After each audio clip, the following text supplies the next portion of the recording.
Video begins with a shot of a man, Mark, looking thoughtfully out a window, rain streaking down the glass. The mood is somber. Mark always believed he had the perfect life. A loving wife, Sarah, a beautiful home, and a job he was passionate about. They were that couple everyone admired, the ones who seemed to have it all figured out. Their love story was like something from a movie, a whirlwind romance that settled into a comfortable, happy marriage. But sometimes, the stories we tell ourselves are the most convincing fictions. And for Mark, the cracks in his perfect world were starting to show, subtle at first, like a hairline fracture in a priceless vase. It began with the small things, the kind of changes you almost convince yourself you're imagining. Sarah, who had always been an open book, started becoming more private. Her phone, once left casually on the kitchen counter, was now always with her, screen down or tucked away in her purse. When he'd ask who she was texting, she'd offer a vague, dismissive answer. "Oh, just a friend." Or, "Work stuff." The easy laughter that used to fill their home was replaced by a quiet tension, a silence that felt heavier than any argument. Mark tried to ignore it. He told himself it was stress from her new project at work. He suggested they take a vacation, a weekend getaway, anything to reconnect. But Sarah always had an excuse. She was too busy, too tired. The excuses piled up, building a wall between them brick by brick. The late nights at the office became more frequent. She'd come home smelling of a perfume he didn't recognize, and claim she'd been working late with her team. But when Mark once called her office after midnight, worried, the security guard said everyone had left hours ago.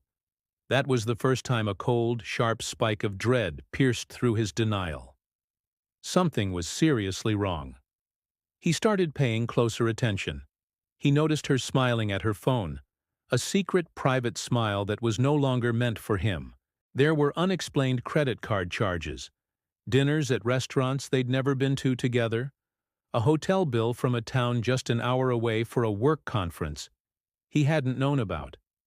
Each discovery was another small betrayal, another piece of the puzzle falling into place, forming a picture he didn't want to see.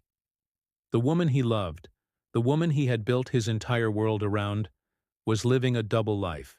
Mark felt like he was losing his mind.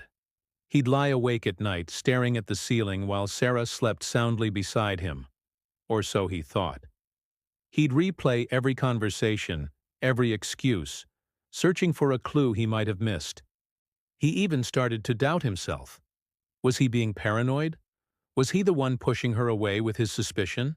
He wanted so desperately to be wrong. He loved her. He wanted to believe in the woman he married, not this stranger who was sleeping in his bed. The breaking point came on their anniversary. Mark had planned a surprise dinner at the restaurant where he had proposed. He bought her a beautiful necklace, a delicate silver locket. He waited all evening, the food getting cold, the candles burning down. She never showed up. He called her phone, and it went straight to voicemail. Around 11 p.m. she sent a text. "So sorry, got held up in a last-minute meeting. So exhausted, going to crash at a friend's place nearby. See you tomorrow. Love you. Love you."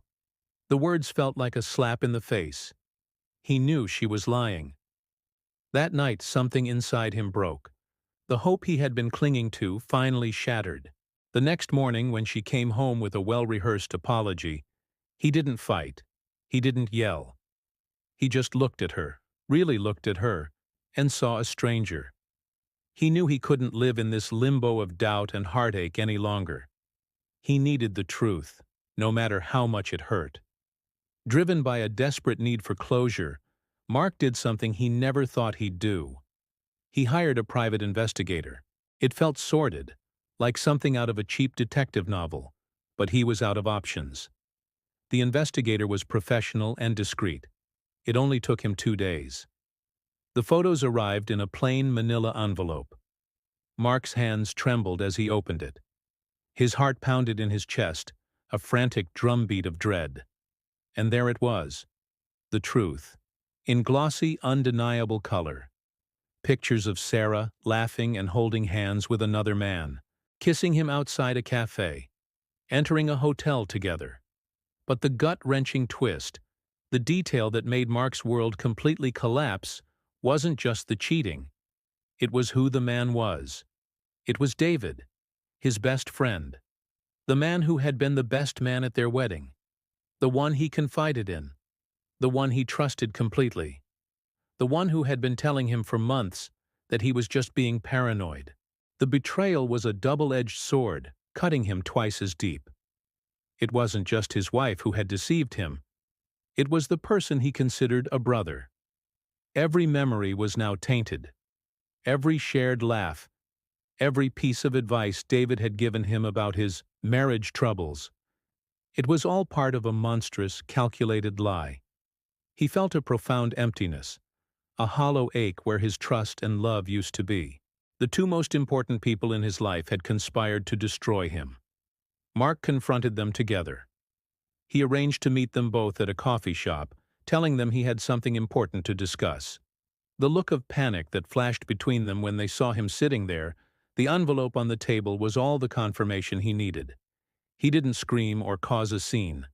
He simply slid the photos across the table. The silence was deafening. Sarah started to cry, her apologies a meaningless whisper. David couldn't even look him in the eye. In that moment, Mark felt a strange sense of calm. The storm of anxiety and suspicion was over. He was adrift in the wreckage, but at least the truth was out. He stood up, looked at the two people who had shattered his world, and said, "I hope it was worth it." Then he turned and walked away, leaving them and his old life behind. The path ahead is uncertain, filled with pain and the difficult process of rebuilding. But for the first time in months, Mark feels a flicker of something he thought he'd lost forever. The freedom to start again, to heal, and to one day find a love that is real and true. His story is a painful reminder that sometimes the deepest betrayals come from those we hold closest. Thank you so much for watching and for being a part of our community. If you have a story you'd like to share, or if this one resonated with you, please leave a comment below. Don't forget to like this video and subscribe for more stories. We'll see you in the next one.